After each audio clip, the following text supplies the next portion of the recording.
Good morning students. Alkene के इस fourth video lecture में आज हम हॉफमैन रूल और एल्कीन की स्टेबिलिटी के बारे में पढ़ेंगे। इससे पहले वाले वीडियो लेक्चर में मैंने आपको एल्कीन बनाने के मेथड्स और सेटजेफ रूल समझाया था और आज हम पढ़ेंगे हॉफमैन रूल। सेटजेफ रूल के अकॉर्डिंग क्या बताया था आपको कि सेटजेफ नियम के अकॉर्डिंग 1, 2 या अल्फ़ा बीटा एलिमिनेशन से जो हमें उत्पाद प्राप्त होता है, अर्थात वो अल्कीन अधिक मात्रा में प्राप्त होती है जिस पर लगे हुए एल्किल समूह की संख्या अधिक होती है। लेकिन इसके बिल्कुल विपरीत है हॉफमैन रूल। हॉफमैन रूल में इसमें क्या रहता है, इस नियम के अनुसार कम प्रतिस्थापित एल्कीन मुख्य रूप उत्पाद के रूप में प्राप्त होती है। सेटजेफ में तो वो एल्कीन आपको अधिक मात्रा में मिलती है जिस पर लगे हुए प्रतिस्थापित समूह की संख्या ज़्यादा होती है, किंतु हॉफमैन रूल के अकॉर्डिंगली वो एल्कीन अधिक मात्रा में प्राप्त होगी जिस पर लगे हुए प्रतिस्थापित समूह की संख्या कम होगी। उदाहरण के तौर पर टर्शरी एथिल अमोनियम हाइड्रोक्साइड, यानी कि वो यौगिक क्वाटनरी अमोनियम, इस तरह के जो यौगिक होते हैं उनके अंदर ये अभिक्रिया होती है। तो आप फर्स्ट एग्जांपल देखिए पर्पल बॉक्स के अंदर। तो ये टर्शरी एथिल अमोनियम हाइड्रोक्साइड है। इसको जब हमने हीट किया है, हीट करने पर इसमें से टर्शरी एथिल अमीन बाहर निकल गई है और आपको इथाइलिन मिली है। तो इस प्रकार चतुष अमोनियम लवण या सल्फोनियम लवण जैसे सबस्ट्रेट की जब विलोपन अभिक्रिया हम करते हैं तो हमें कम प्रतिस्थापित एल्कीन की प्राप्ति होती है। और नीचे एग्जाम्पल आप देखें, इसी तरह से और क्वाटनरी अमोनियम सॉल्ट्स आपको दिखाए हुए हैं। गर्म करने पर उससे हमें एल्कीन की प्राप्ति हो रही है। तो ये विभिन्न प्रकार के आपको tertiary ammonium salts, quaternary ammonium salts दिखाए गए हैं डायग्राम में। और दूसरे एग्जांपल्स होते हैं हॉफमैन एलिमिनेशन के। अगर हमारे पास टर्शरी अमीन है और एल्किल हैलाइड है तो सिल्वर ऑक्साइड की उपस्थिति में जब हम गर्म करते हैं तो इस तरह से एल्कीन, टर्शरी अमीन, सिल्वर आयोडाइड और सिल्वर हाइड्रोक्साइड की प्राप्ति होती है। ये देखिए हम एग्जांपल, ये है प्रोपिलअमीन और इस पर सिल्वर आयोडाइड की क्रिया की जा रही है, नम सिल्वर ऑक्साइड है। तो मैथिलअमीन मिलती है और प्रोपीन।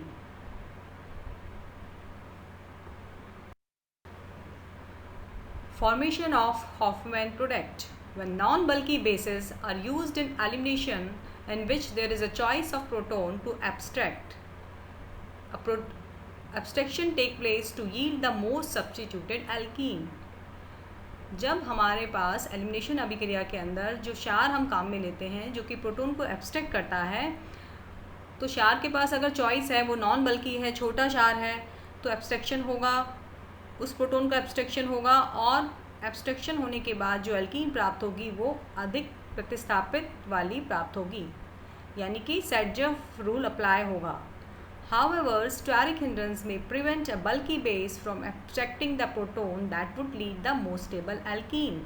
हालांकि अगर हम बड़े साइज़ के हम क्षार, प्रबल क्षार जैसे potassium, tertiary butoxide, tertiary butyl alcohol आदि की उपस्थिति में अभिक्रिया कराएंगे तो उस स्थिति में प्रोटॉन जो है वो वाला एब्स्ट्रैक्ट नहीं होगा जिससे कि आपको अधिक प्रतिस्थापित वाली एल्कीन प्राप्त हो। तब हमें लेस सब्स्टिट्यूटेड एल्कीन ही प्राप्त होगी, यानी कि हॉफमैन रूल अप्लाई हो जाएगा। नेक्स्ट एग्जाम्पल में हम देखते हैं। आप फर्स्ट एग्जाम्पल देखिए, बीटा हाइड्रोजन दो ग्रीन कलर से दिखाए गए हैं। छोटा क्षार है इथॉक्साइड, सोडियम इथॉक्साइड छोटा सा क्षार है। तो यहाँ पर जो बीटा हाइड्रोजन का विलोपन होगा वो कौन से वाले बीटा हाइड्रोजन का होगा? सेकंड वाले का, बीच वाले एच का। लेफ्ट वाले एज का होगा तो मोनो सब्स्टिट्यूटेड उत्पाद बनेगा, और सेकंड वाले बीटा हाइड्रोजन का विलोपन होगा क्षार के द्वारा, तो अधिक प्रतिस्थापित वाला यौगिक या एल्कीन प्राप्त होगी। आप देख रहे हैं लिखा है मेजर प्रोडक्ट, जो कि है डाई सब्स्टिट्यूटेड एल्कीन। लेकिन अगर हमने जो क्षार लिया है, आप देख रहे हैं नीचे वाले डायग्राम में सेम सबस्ट्रेट है, वही अभिकारक है, किंतु क्षार का साइज बड़ा हो गया है। क्षार आप देख रहे हैं तृतीयक ब्यूटॉक्साइड है, पोटेशियम तृतीयक ब्यूटॉक्साइड, तो क्षार का साइज बड़ा है, बल्कि हो गया। तो अब ये क्षार का साइज बड़ा होने की वजह से आकार में बड़ा है, इसलिए कम घिरे हुए बीटा हाइड्रोजन को ही लेकर जाएगा, यानी कि लेफ्ट वाले, जो लेफ्ट वाला है वो कम घिरा हुआ है और सेकंड वाला जो ग्रीन हाइड्रोजन है वो ज़्यादा घिरा हुआ है, तो इसलिए कम वाले को लेके जाएगा। इसलिए मुख्य उत्पाद कम प्रतिस्थापित यानी कि मोनो सब्स्टिट्यूटेड एल्कीन प्राप्त होगा। तो अगर छोटे बेस हैं जैसे कि अनहिंडर्ड, जिसमें कोई बड़ा ग्रुप नहीं लगाया, जैसे OH है, OCH3 है, CH2 5O है, जो आपको रेड कलर में लिखा हुआ है अनहिंडर्ड बेस, तो अगर इस टाइप के क्षार हम काम में लेंगे विलोपन अभिक्रिया में, तो हमें कम प्रतिस्थापित समूह वाली एल्कीन प्राप्त होगी। किंतु इसके विपरीत अगर हम बड़े बल्कि वाले क्षार लेंगे, जो कि नीचे आपको चित्र में दिखाए गए हैं, तो उस स्थिति में हॉफमैन वाला प्रोडक्ट ही प्राप्त होगा। तो इसको करने, हॉफमैन को रूल को समझने के लिए हमें इसकी क्रियाविधि को समझना आवश्यक है। तो इसमें हमारा है टर्शरी अमीन। तो सबसे पहला स्टेप क्या होता है, अमीन जो है, अमीन के पास नाइट्रोजन के पास लोन पेयर ऑफ इलेक्ट्रॉन है, वो एल्किल आयोडाइड के ऊपर क्रिया करके अमोनियम आयोडाइड सॉल्ट बनाता है, यानी कि क्वाटनरी अमोनियम सॉल्ट बन जाता है। सेकेंड स्टेप में जो सिल्वर ऑक्साइड, जो हमने नम सिल्वर ऑक्साइड लिया है, उसकी अभिक्रिया होती है वाटर के साथ और आयोडाइड के साथ, और उससे सिल्वर आयोडाइड बन जाता है इनसॉल्युबल, और डीप्रोटोनेशन हो जाता है पानी का, और हाइड्रोक्साइड आयन यानी कि आपको क्षार प्राप्त होता है।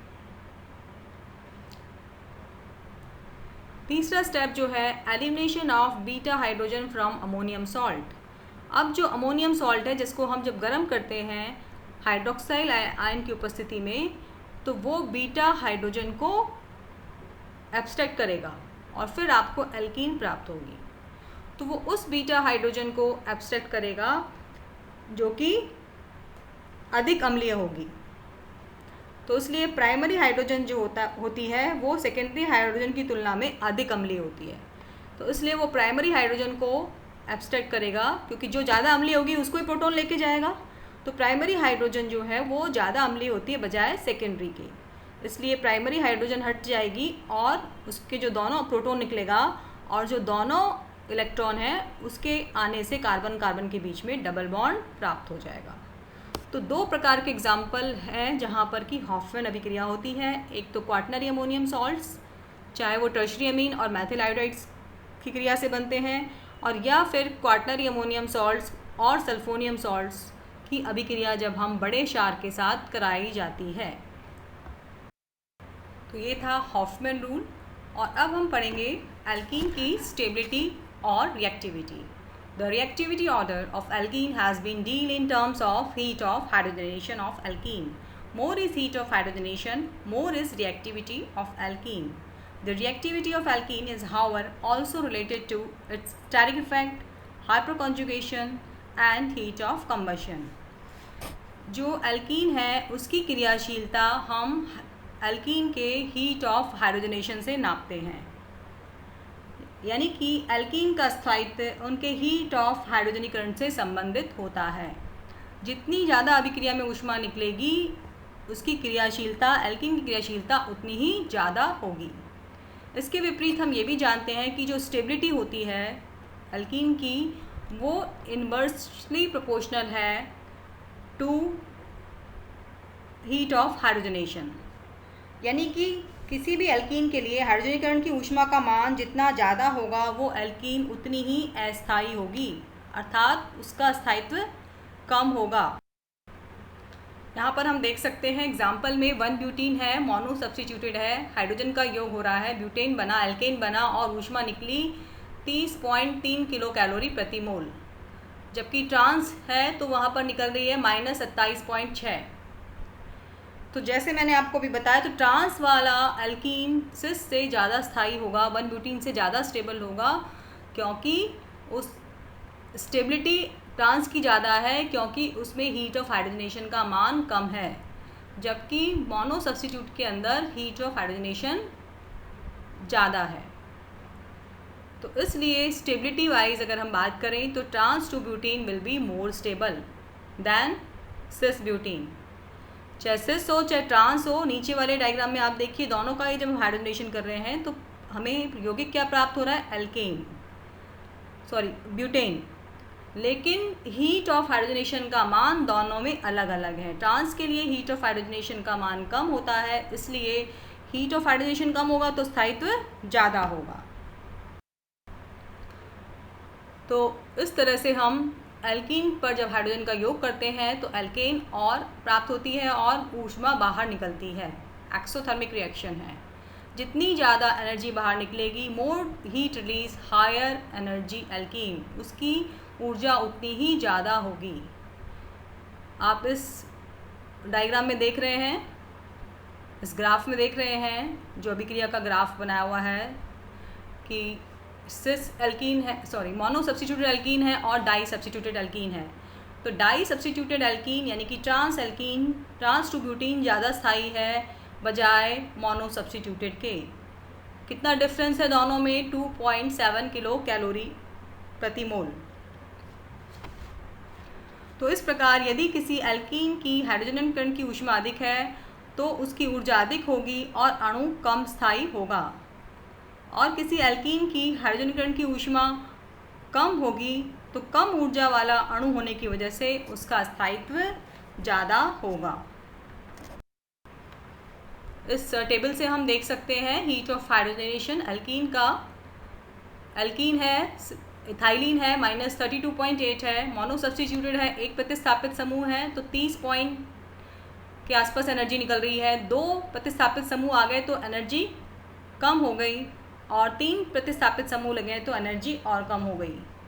तो इससे हम इस कंक्लूजन पर आराम से पहुंच सकते हैं कि इस सारणी का अवलोकन करके हम इस निष्कर्ष पर पहुंचते हैं कि एल्कीन में द्विबंधीय कार्बन परमाणु पर जुड़े हुए जैसे जैसे एल्किल समूह की संख्या बढ़ती है उसके लिए डेल्टा एच का मान कम होता जाता है, अर्थात एल्कीन का स्थायित्व बढ़ता जाता है।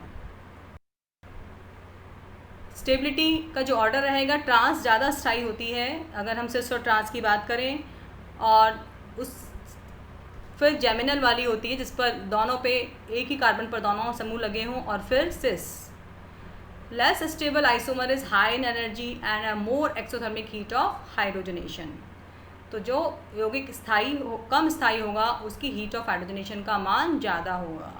तो इस टेबल में आप देखिए सिस to butene, आइसोब्यूटाइलिन, trans to butylene. तो सबसे कम एनर्जी किसकी है, 27.6 ट्रांस टू ब्यूटीन। तो ट्रांस सबसे ज़्यादा स्थायी है, और आइसोब्यूटाइलिन क्या हो गई, जेमिनल डाई सब्स्टिट्यूटेड आइसोमर है जिसकी एनर्जी है 28.0, इसलिए वो कम स्थायी है। और सबसे कम स्थायी है सिस टू ब्यूटीन, क्योंकि वहाँ पर heat of hydrogenation 28.6 kilo calorie है।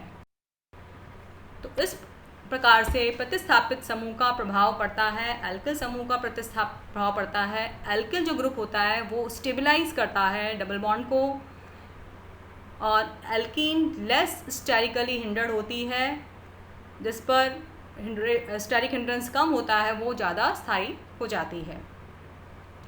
मोर substituted alkene, more it will be stable. अभी ऊपर वाले आप डायग्राम में देखिए, सिस आइसोमर है, heat of hydrogenation -120 kilo joule प्रति मोल है, और ट्रांस में -116 है। तो इसलिए ट्रांस ज़्यादा स्थायी है क्योंकि हाइड्रोजनीकरण की ऊष्मा का मान कम है।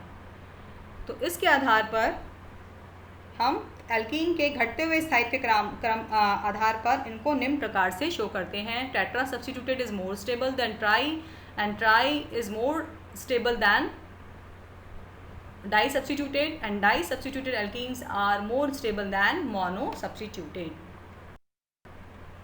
और इस प्रकार से हम स्टेबिलिटी ऑफ एल्कीन की हम उससे हाइपर कॉन्जुगेशन से भी हम इसको समझा सकते हैं।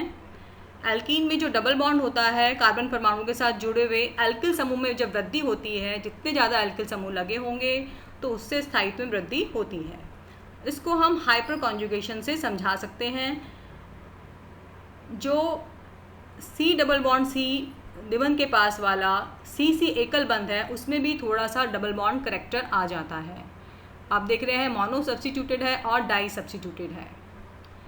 तो जो डाई सब्स्टिट्यूटेड एल्कीन है, ट्रांस 2 ब्यूटीन है, वहाँ पर आप देख रहे हैं रेड कलर से आपको दिखाया हुआ है।